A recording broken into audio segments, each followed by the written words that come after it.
Hi, hello, வணக்கம். Welcome to everyone.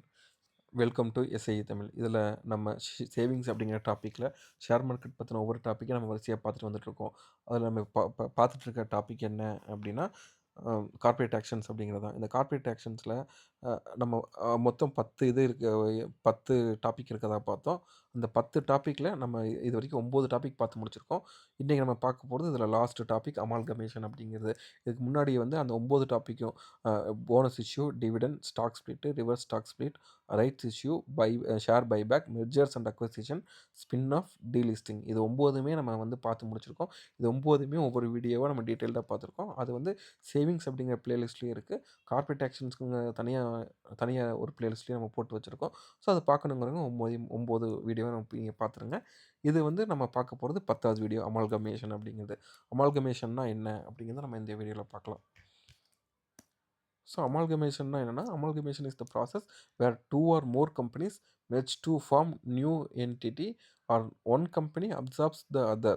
The resulting business continues with combined assets, liabilities, operations and shareholders of the original companies. இதில வந்து பார்த்தீங்கன்னா, 2 இல்லன்னா 3 company ஒண்ணா சேர்ந்து சிங்கிள் கம்பெனியா வந்து அவங்க மாறுறது.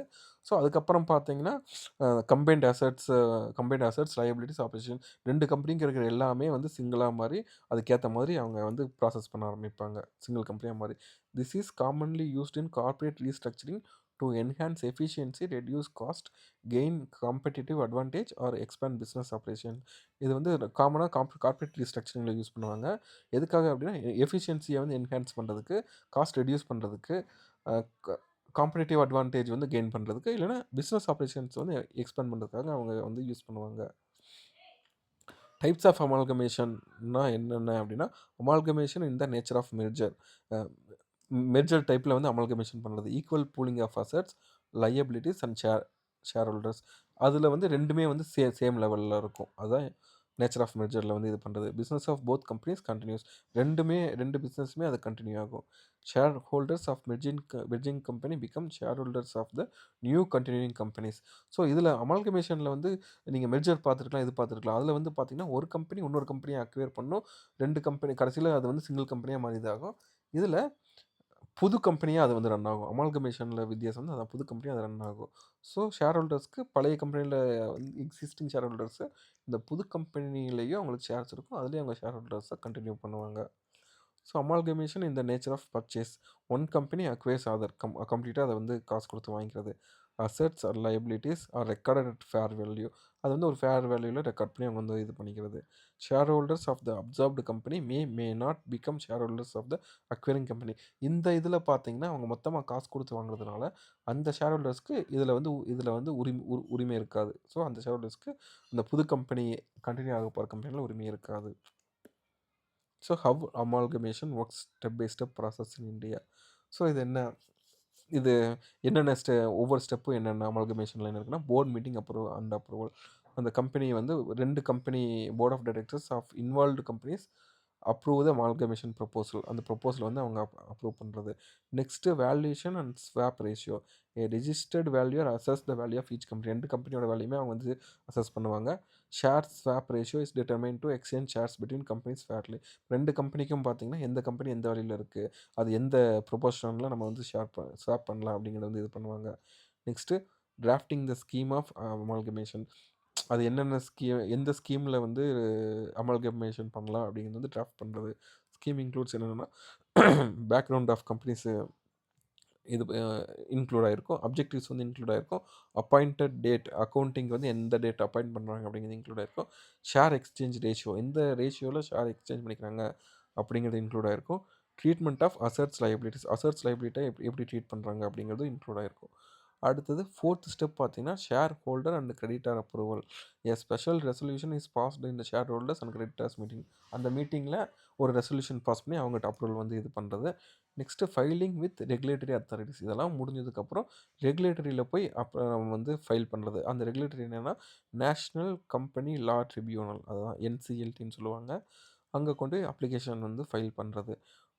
அங்க ஃபைல் பண்ணதுக்கப்புறம் அங்கருந்து நோட்டீஸ் வந்து செபிக்கு, ஆர்ஓசிக்கு, இன்கம் டேக்ஸ் டிபார்ட்மெண்ட்டுக்குலாம் செபிக்கு ஆர்ஓசினா register of companies and income tax டிபார்ட்மெண்ட்டுக்குலாம் அங்கேருந்து நோட்டீஸ் போகும். Next NCLT hearing and sanction. After objection if any are addressed NCLT approves the scheme. அவங்க கூப்பிட்டு பேசுவாங்க. ஏதாவது அப்ஜெக்ஷன் இருக்கா இது பண்ணுவாங்க. அதெல்லாமே கிளாரிஃபை பண்ணி இது பண்ணதுக்கப்புறம் என்சிஎல்டி வந்து அதை அப்ரூவ் பண்ணும். அதாவது நேஷனல் கம்பெனி லா ட்ரிபியூனல் வந்து அதை வந்து அப்ரூவ் பண்ணும் அந்த ஸ்கீமை. Effective date the scheme become effective from the date mentioned in the NCLT order. அவங்க ஒரு டேட் கொடுப்பாங்க. அதிலிருந்து அந்த அமால்கமேஷன் வந்து எஃபெக்டிவ் ஆயிரும். So issue of new shares அதுக்கேற்ற மாதிரி அவங்க வந்து ஷேர்ஸ் வந்து அலாட் பண்ணுவாங்க. இதில் இருக்க ஷேர் ரேஷியோ அந்த இதெல்லாம் நம்ம பார்த்த மாதிரி அதுக்கேற்ற மாதிரி அவங்க ஷேர் அலாட் பண்ணுவாங்க. Old company ceases to exist if fully absorbed. இவங்க ஃபுல்லாக அப்சார்ப் பண்ணிட்டாங்க அப்படின்னா ஓல்டு கம்பெனி இருக்காது. ஒன்லி புது கம்பெனி மட்டும்தான் கண்டினியூ ஆகிட்டுருக்கும். Example of amalgamation HDFC limited and HDFC bank merger. Companies involve HDFC limited and merge to HDFC bank commercial bank. Type amalgamation in the nature of merger. Swap ratio, shareholders of HDFC Limited received 42 shares of HDFC Bank for every 25 shares held. இப்போ உங்கள்கிட்ட வந்து 25 HDFC limited இருக்குது அப்படின்னா அந்த 25 ஷேர்ஸ்க்கு 42 HDFC bank வந்து கிடச்சிருக்கும். அதான் swap ratio. அதில் அப்ஜெக்டிவ் வந்து to create a financial power holes with deeper penetration and synergy. இதில் இந்த அமால்கமேஷன் பண்ணுறதுனால ஷேர் ஹோல்டர்ஸ்க்கு என்னென்ன இம்பேக்ட் ஆகுது அப்படின்னா, ஷேர் ஹோல்டிங்கில் என்ன இம்பேக்ட் ஆகும் அப்படின்னா, share holders of the absorbed company receives shares இந்த நியூ ஆர் மெர்ஜ்டு என்டிட்டி. அந்த நியூ கம்பெனி வந்து அந்த அப்சார்ப்டு கம்பெனியில் இருக்கவங்க வந்து புது கம்பெனியோட ஷேர்ஸ் அவங்களுக்கு வரும். வேல்யூஷன் வந்து டிபெண்ட்ஸ் ஆன் ஸ்வாப் ரேஷியோ. அந்த ஸ்வாப் ரேஷியோ டிபெண்ட் பண்ணி ஐடியலி ஃபேராக தான் இருக்கும். அதுக்கு தான் அந்த ரெகுலேஷன்ஸ் அதெல்லாம் இருக்குது. So based on valuation reports படி அவங்க அந்த ஸ்வாப் ரேஷியோவில் வந்து வேல்யூஷன் அவங்களுக்கு கிடைக்கும். Tax implication often tax neutral under section 47 of the income tax act subject to conditions. So often maximum பார்த்தீங்கன்னா அது வந்து டேக்ஸ் நியூட்ரலாக தான் இருக்கும். சப்ஜெக்ட் டு கண்டிஷன்ஸ்னால் சம் கண்டிஷன்ஸில் வந்து டேக்ஸு இம்ப்ளிகேஷன்ஸும் அதில் வந்து இருக்கலாம். Dividends and earnings linked to the future performance of the company. இப்போ ரெண்டையும் சேர்த்துட்டாங்க, அமால்கமேஷன் ஆயிடுச்சு அப்படின்னா அந்த ஃபியூச்சர் கம்பெனியோட இதை வச்சு தான் டிவிடெண்டு இயர்னிங்ஸ் எல்லாம் நமக்கு வந்து இதாகும். ரெகுலேட்டரி ஃப்ரேம் ஒர்க்கு இந்தியாவில் வந்து என்னென்ன ரெகுலேட்டரி ஃப்ரேம் ஒர்க்கில் என்னன்னா கம்பெனி ஆக்ட் 2013 அது இருக்குது. அது என்ன ரோல்னா governance approval process, filing documentation. இது எல்லாமே கம்பெனிஸ் ஆக்ட் 2013 பேஸ் பண்ணி நடக்கும். அடுத்தது செபி ரெகுலேஷன்ஸ் வந்து என்ன பண்ணும் அப்படின்னா ensure protection of minority share ஹோல்டர்ஸோட ப்ரொடெக்ஷனை வந்து அது வந்து ப்ரொடெக்ட் பண்ணும். இன்கம் டேக்ஸ் ஆக்ட் 1961 என்ன பண்ணுன்னா provide tax implications and exemptions. அது டேக்ஸ் இம்ப்ளிகேஷன்ஸ் என்ன இருக்குது, டேக்ஸ் எக்ஸம்ஷன் என்ன இருக்குது அப்படிங்கிறது இன்கம் டேக்ஸ் ஆக்ட் 1961 பேஸ் பண்ணி நடக்கும். என்சிஎல்டி வந்து என்ன பண்ணும் அப்படின்னா final approval authority for Amalgamations வந்து என்சிஎல்டி தான். ஸோ அதுதான் ஃபைனலாக அப்ரூவ் பண்ணும். அட்வான்டேஜஸ் ஆஃப் அமால்கமேஷன் என்னென்ன அப்படின்னா கம்பெனிஸ்க்கு என்னென்ன அட்வான்டேஜஸ் இருக்குது அப்படின்னா ஆப்ரேஷனல் எஃபிஷியன்சி வந்து இன்க்ரீஸ் ஆகும். எக்கனாமிக்ஸ் ஆஃப் ஸ்கேல் வந்து இன்க்ரீஸ் ஆகும். மார்க்கெட் எக்ஸ்பென்ஷன் அவங்களுக்கு ஆகும். ரெண்டு கம்பெனி சிங்கிள் கம்பெனி ஆகிறப்ப அவங்களுக்கு வந்து மார்க்கெட் எக்ஸ்பேண்ட் ஆகும். அடுத்து சினர்ஜி ரியலைசேஷன் ஆகும். அடுத்து டேக்ஸ் பெனிஃபிட்ஸ் இருக்கும் ரெண்டு கம்பெனி சிங்கிள் ஆகிறப்ப. ஷேர் ஹோல்டர்ஸ்க்கு வந்து என்ன என்ன என்ன பெனிஃபிட்ஸ் அப்படின்னா பெட்டர் கேபிட்டல் அலோகேஷன்ஸ் நடக்கும். அப்புறம் பொட்டன்ஷியல் இன்க்ரீஸ் இன் வேல்யூ. அடுத்தது இயர்னிங்ஸ் ப்ராஸ்பெக்ட்ஸ் வந்து இம்ப்ரூவ் ஆகும். அடுத்தது ஓனர்ஷிப் இன் ஸ்ட்ராங்கர் என்டிட்டி. அவங்க ரெண்டு இது சிங்கிளாக மாறுறப்ப அது ஸ்ட்ராங்கர் என்டிட்டியாக மாறும். அதில் அவங்களுக்கு ஓனர்ஷிப் கிடைக்கும். என்ஹான்ஸ்டு டிவிடெண்ட் பொட்டன்ஷியல் வந்து அவங்களுக்கு அதிகமாக வாய்ப்பு இருக்குது. அடுத்து டிஸ்அட்வான்டேஜஸ் ரிஸ்க். இதுக்குள்ள வந்து என்னென்ன டிஸ்அட்வான்டேஜ் ரிஸ்க்கெல்லாம் இருக்குது அப்படின்னா ரிஸ்க் ஃபேக்டர் நம்ம ஆல்ரெடி இந்த மெஜர்ஸ் எனக்கு கொஸ்டினில் பார்த்தோம்னா கல்ச்சுரல் கிளாஷஸ் வரலாம். ரெண்டு கம்பெனிக்கு ரொம்ப டிஃப்ரெண்ட்டாக இருந்ததுன்னா அதில் கல்ச்சுரல் கிளாஷஸ் வரலாம். எம்ப்ளாயி ரெடுண்டன்சி வரலாம். எம்ப்ளாயிஸ்குள்ளே வந்து இது வரலாம். ரெகுலேட்டரி டிலேஸ் நடக்கலாம். அதில் அன்ஃபேவரபிள் ஸ்வாப் ரேஷியோ வேல்யூஷன் மெத்தடில் ஏதாவது இஷ்யூ ஆச்சுன்னா ஸ்வாப் ரேஷியோ வந்து அன்ஃபேவரபுளாக இருக்கலாம்.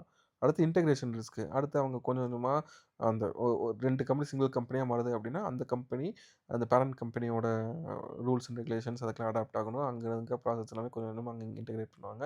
அந்த இஷ்யூஸ்லாம் கொஞ்சம் கொஞ்சமாக வரலாம். ஸோ கல்ச்சரல் கிளாஷஸ்னால் different corporate cultures may conflict. So இதுதான் டிஸ்அட்வான்டேஜஸ் இதெல்லாம்.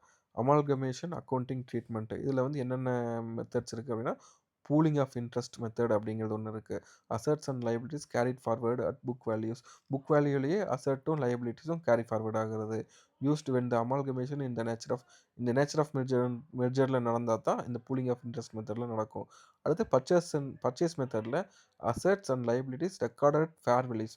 அதில் வந்து அவங்க மொத்தமாக வாங்க போகிறாங்க அப்படிங்கிறப்ப அவங்க புக் வேல்யூலே அவங்க இது பண்ண மாட்டாங்க. ஏன்னா நம்ம ஆல்ரெடி நம்ம இந்த புக் வேல்யூனா என்ன அதெல்லாம் நம்ம பார்க்குறப்பயே நம்ம பார்த்துருந்தோம். ஒரு லேண்ட் அவங்க வாங்குனாங்கன்னா வாங்கின பர்ச்சேஸ் ப்ரைஸில் தான் இப்போ அவங்க வச்சுருப்பாங்க. 10 வருஷத்துக்கு முன்னாடி வாங்கினாங்கன்னா இப்போ அது 2 மடங்கு 3 மடங்கு ஆயிருக்கும். அதே மாதிரி சில பொருட்கள் பார்த்தீங்கன்னா அது வேல்யூவே இருக்காது. வேல்யூவே இல்ல. அந்த ரா மெட்டீரியலா வாங்கி வச்சிருப்பாங்க. இல்லன்னா அவங்க ப்ராடக்ட்டா பண்ணி வச்சிருப்பாங்க. அந்த ப்ராடக்ட் அது சேல் ஆகுமா? ஆகாதான்னே நமக்கு தெரியாது. அந்த மாரி இதெல்லாம் இருக்கும். ஸோ அதெல்லாம் செக் பண்ணி இது பண்ணி ஒரு ஃபேர் வேல்யூவா இது பண்ணுவாங்க பர்ச்சேஸ் பண்றப்ப. அடுத்தது குட்வில் ஆர் கேப்பிட்டல் ரிசர்வ் மே ரைஸ்.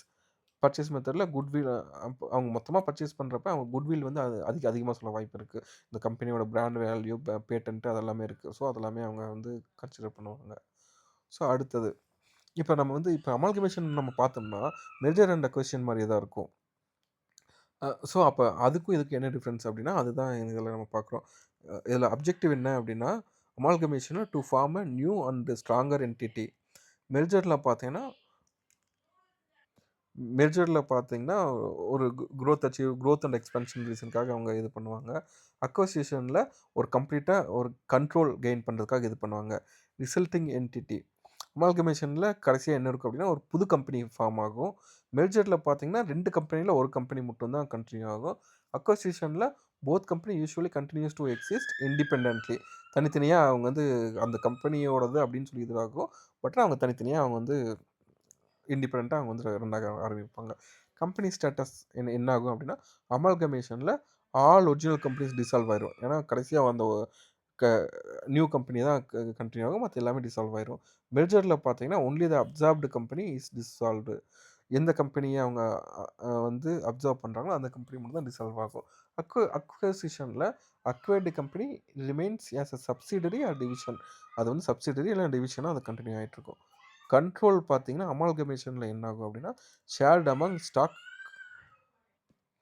அமால்கமேஷன்ல வந்து கண்ட்ரோல் பார்த்தீங்கன்னா, shared among stock holders of அந்த நியூ என்டிட்டில வர ஸ்டாக் ஹோல்டர்ஸ்க்கு உள்ள இருக்கும். மெர்ஜர்ல பார்த்தீங்கன்னா, எந்த கம்பெனி சர்வைவ் ஆகுதோ அந்த சர்வைவிங் கம்பெனி கிட்ட இருக்கும். அக்வசிஷன்ல பார்த்தீங்கன்னா, acquiring company gains control over the target. எந்த கம்பெனி அக்வயர் பண்ணுதோ அந்த கம்பெனி கிட்ட கண்ட்ரோல் வந்துரும். ஷேர் ஹோல்டர்ஸ் ட்ரீட்மெண்ட் வந்து எப்படி இருக்கும் அப்படின்னா, அமால்கமேஷன்ல both companies receive shares in new company. 2 கம்பெனியுமே 2 கம்பெனிக்குமே புது கம்பெனிலேருந்து ஷேர்ஸ் வரும். மெர்ஜர்ல பார்த்தீங்கன்னா, uh share holders of merged company receive acquiring companies shares. எந்த கம்பெனி வந்து பேரண்ட் கம்பெனியா இருக்கோ, அந்த கம்பெனி அந்த அக்வைரிங் கம்பெனியோட ஷேர்ஸ் எல்லாமே அவங்களுக்கு போயிரும்.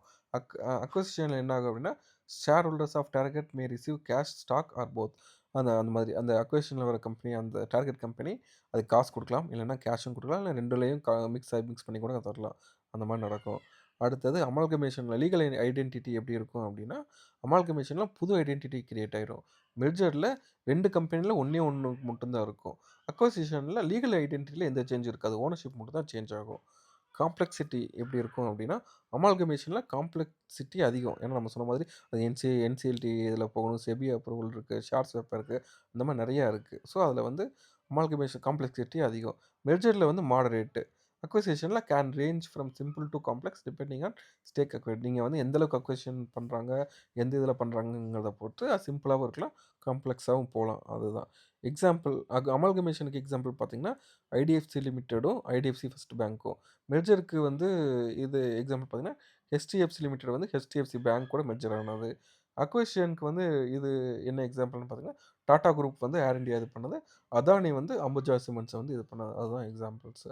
ஸோ இது இன்னும் சிம்பிளா சொல்லணும் அப்டின்னா, அமால்கமேஷன் என்ன அப்டின்னா, 2 schools combined to form a brand new university. 2 school combine பண்ணி ஒரு பிராண்ட் நியூ யூனிவர்சிட்டி வந்து இது பண்றதுக்கு. மெர்ஜர் வந்து 1 ஸ்கூல் ஜாயின்ஸ் ஆனது. அந்த ஃபர்ஸ்ட் ஒன் குளோசஸ் டவுன்.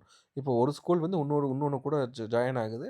அப்ப அந்த ஃபர்ஸ்ட் ஸ்கூல வந்து குளோஸ் பண்ணிருவாங்க. ஒரு ஸ்கூல் மட்டும் தான் ரன் ஆகும். அதுதான் மெர்ஜர் அப்படிங்கிறது. அக்வசிஷன் வந்து பார்த்தீங்கன்னா, big school buys another school but lets it keep its name and management. இதுதான் வந்து சிம்பிளா நம்ம சொல்றது. ஸோ, இப்ப அமால்கமேஷன் என்னன்னா, 2 ஸ்கூல் சேர்ந்து ஒரு ஒரு ஒரு ஒரு பிராண்ட் நியூ யூனிவர்சிட்டி கிரியேட் ஆகுது. அதுக்கப்புறம் ஒரு ஸ்கூலே இருக்காது அந்த இடத்துல. ஒரு யூனிவர்சிட்டி மட்டும் தான் இருக்கும். மெர்ஜர்ல பார்த்தீங்கன்னா, அ ஒரு ஸ்கூல் வந்து இன்னொரு ஸ்கூல் கூட ஜாயின் ஆகுது. அப்ப அந்த பழைய ஸ்கூல் வந்து மூடிருவாங்க. ஒரு ஸ்கூல் மட்டும் தான் ரன் ஆகும். அக்விசிஷன்ல பார்த்தீங்க அப்படின்னா, ஒரு பெரிய ஸ்கூல் இன்னொரு சின்ன ஸ்கூல எடுத்துக்கிறது. ஆனா 2 ஸ்கூலுமே நடந்துட்டே தான் இருக்கும். அந்த ஸ்கூலும் நடக்கும், இந்த ஸ்கூலும் நடக்கும். அதுதான் வந்து அக்வசிஷன் அப்படிங்கிறது. ஸோ, இதுதான் சிம்பிளா நம்ம புரிஞ்சுக்கிறதுக்கான ஒரு இது. இப்ப 3க்கும் என்ன வித்தியாசம் அப்படிங்கிறதுக்கு. இது legal and regulatory aspects in India என்னென்ன அப்படின்னா, கவர்னிங் லா வந்து பார்த்தீங்கன்னா, அமால்கமேஷன் அண்ட் மெர்ஜருக்கு கம்பெனிஸ் ஆக்ட் 2013. அக்விசிஷனுக்கு SEBI take over code for listed companies. Approval needed from amalgamation மெர்ஜருக்கு அப்ரூவல் வந்து எங்க இருந்தெல்லாம் தேவைப்படும் அப்படின்னா, NCLT, SEBI, share holders, creditors இவங்ககிட்ட இருந்தெல்லாம் நமக்கு வந்து அம் அப்ரூவல் தேவைப்படும். அக்விசிஷனுக்கு வந்து செபி லிஸ்டட் கம்பெனியா இருந்தா செபிட்டருந்து தேவைப்படும். அப்புறம் சிசிஐ இன் லார்ஜ் அக்விசிஷன் பெரிய அக்விசிஷன்லாம் போறப்ப சிசிஐட்டருந்து நமக்கு தேவைப்படும். அடுத்து அமால்கமேஷன் அண்ட் மெர்ஜருக்கு டாக்ஸ் ட்ரீட்மெண்ட் எப்படின்னா, ஆஃபன் டாக்ஸ் நியூட்ரல். இது வந்து ஆஃபன் டாக்ஸ் நியூட்ரலா இருக்கும். அ சம்டைம்ஸ் வந்து அது கண்டிஷன் பொறுத்து அண்டர் கண்டிஷன் அப்படிங்கிற மாதிரி. அக்விசிஷனுக்கு வந்து may have capital gains tax implications. அங்க அக்வயர் பண்றதுனால கேப்பிட்டல் கெயின்ஸ் டாக்ஸ் வரதுக்கு வாய்ப்பு இருக்கு. ஸோ சம்மரி என்ன அப்படின்னா, amalgamation new new company form ஆகும். அ அப்புறம் வந்து பார்த்தீங்கன்னா, அமால்கமேஷன், மெர்ஜர், அக்விசிஷன் 3லயுமே பார்த்தீங்கன்னா, ஓனர்ஷிப் வந்து சேஞ்ச் ஆகும். அ அமால்கமேஷன் மெர்ஜர்ல டார்கெட் கம்பெனி டார்கெட் கம்பெனி வந்து target ceases to exist. Target company இருக்கும். பட் ஆனா அக்விசிஷன்ல வந்து டார்கெட் கம்பெனி வந்து இருக்காது. அந்த மாதிரி. அடுத்தது இன்டென்ட் வந்து இன்டகிரேஷன். அமால்கமேஷன் வந்து இன்டகிரேஷனு. மெர்ஜர் வந்து அப்சார்ப்ஷன். அக்விசிஷன் வந்து கண்ட்ரோல். இது என்ன அப்படின்னா, அமால்கமேஷன்ல 2ம் ஜாயின் பண்ணி சிங்கிளா அவங்க இது இது வர்றது. மெர்ஜர்ல பார்த்தீங்கன்னா, அது அப்படியே அவங்க முழுங்கிக்கிறது. அது சிங்கிள் சின்ன கம்பெனி அவங்க ஃபுல்லா அப்படியே அப்சர்வ் பண்ணி எடுத்துக்கிறது. அக்விசிஷன்ல வந்து கண்ட்ரோல் மட்டும் அவங்க எடுத்துக்குவாங்க. அது அப்படியே இருக்கும். அதுதான் வந்து அக்விசிஷன்ல. ஸோ இதுதான். அமால்கமேஷன்ங்கிறது இதுதான். அது 3மே குழப்பம் அப்படிங்கிறதுனால தான் அது 3க்கு இருக்க டிஃப்ரென்ஸ நம்ம தனித்தனியா அவ்வளோ டீட்டெயில்டா பார்த்தோம். ஸோ இதில அமால்கமேஷன் அப்படிங்கிறது உங்களுக்கு புரிஞ்சிருக்கும்னு நெனைக்கிறேன். இதோட கார்ப்பரேட் ஆக்ஷன்ஸ்ங்கிற டாபிக் வந்து ஃபுல்லா எண்ட் ஆகுது. இதில நம்ம எல்லாமே நம்ம பார்த்துருக்கோம் இதுவரைக்கும். போ இதில வந்து bonus, dividend, stock split, reverse stock split, ஷ ரைட்ஸ் இஷ்யூ, ஷேர் பைபேக்கு, அப்புறம் வந்து மெர்ஜர்ஸ் அண்ட் அக்விசிஷன், அ அப்புறம் ஸ்பின் ஆஃபு, அதுக்கப்புறம் டீலிஸ்டிங், அமால்கமேஷன். ஸோ இந்த 10மே நம்ம இதுவரைக்கும் பார்த்து முடிச்சுட்டோம். ஸோ இதுவரைக்கும் பார்த்த எல்லாமே உங்களுக்கு புரிஞ்சிருக்கும்னு நினைக்கிறேன். கார்ப்பரேட் ஆக்ஷன்ஸ் வந்து இதோட க்ளோஸ் ஆகுது. உங்களுக்கு ஏதாவது இதில டவுட் இருக்கு, இதில ஏதாவது உங்களுக்கு புதுசா இது இது பண்ணணும், ஏதாவது கவர் பண்ணணும், புதுசா உங்களுக்கு ஏதாவது தெரிஞ்சுக்கணும் அப்படின்னா, நீங்க அது ஏதாவது கேட்டீங்க அப்படின்னா, அத பத்தி நம்ம தனியா வீடியோ போடலாம். உங்களுக்கு டவுட்ஸ் இருந்தா அத பத்தி நம்ம தனியா வீடியோ போடலாம். அப்படி இல்லைன்னா இது வந்து இதோட க்ளோஸ் ஆகுது. ஸோ இது அமால்கமேஷன் பத்தி நம்ம பார்த்தது உங்க எல்லாருக்கும் புரிஞ்சிருக்கும்னு நினைக்கிறேன். சப்போஸ் எங்களுக்கு ஏதாவது டவுட் இருந்தா, கேள்விகள் இருந்தா நீங்க கமெண்ட்ஸ்ல கேட்கலாம். ஸோ உங்களுக்கு வேறு ஏதாவது கேள்விகள் இருந்தாலும் நீங்க கமெண்ட்ஸ்ல சொல்லலாம். இதுவரைக்கும் பார்த்தவங்களுக்கு புரிஞ்சிருக்கும்னு நினைக்கிறேன். இதுவரைக்கும் வீடியோ பார்த்த அனைவருக்கும் நன்றி.